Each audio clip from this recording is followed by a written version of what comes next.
Ovaj Bakićev spomenik je, po mojem mišljenju, po mojem doživljaju, jedan od njegovih, ili bolje rečeno, najuspješniji, najbolje dijelo monumentalne, memorijalne plastike. I prolazeći tim prostorom često i odlaskom na to mjesto, gledanjem fotografija i filmova, progonila me činjenica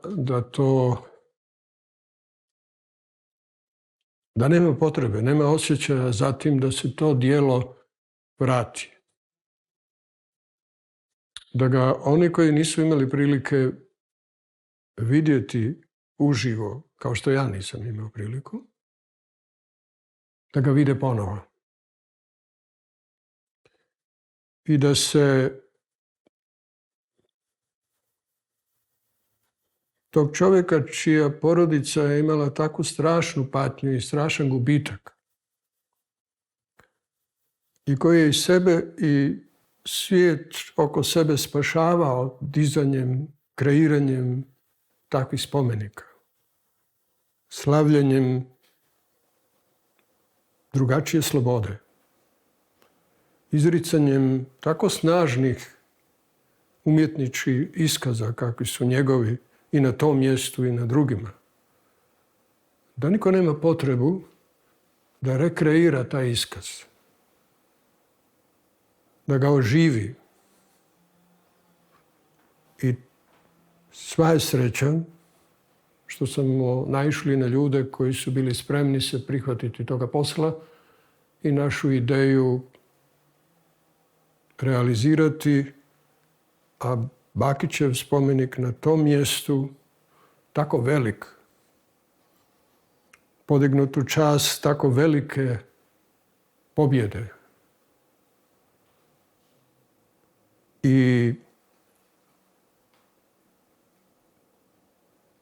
zapravo ponovo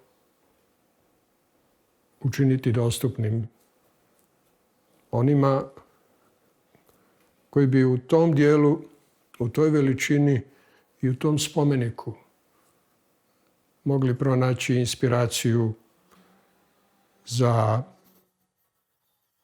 drugačije gledanje na naš današnji život, na naše današnje vrednosti i na naše današnje društvo.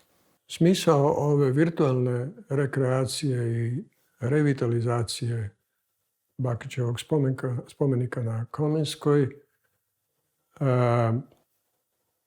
je i taj da potaknemo ljude da počnu razmišljati o njegovoj obnovi.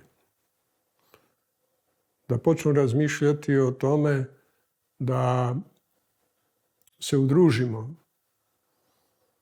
u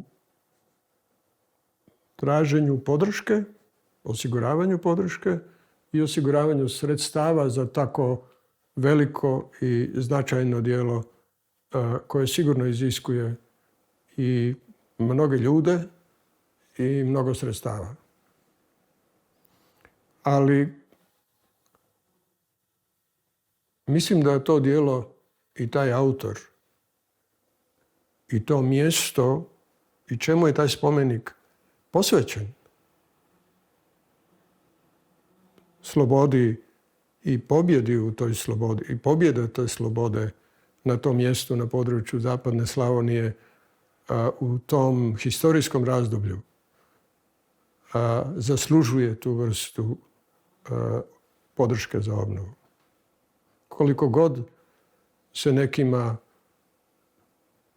prije nekih desetljeća činilo da to nije vrijedno toga i da ga treba srušiti do temelja.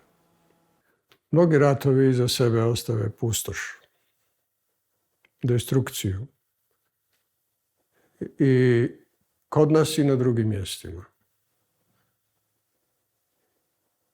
I unište i ono što je djelo ljudskih genija.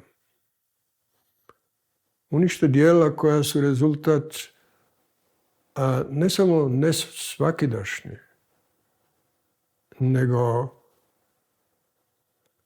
nečega što nije uobičajeno za epohe da se stvori.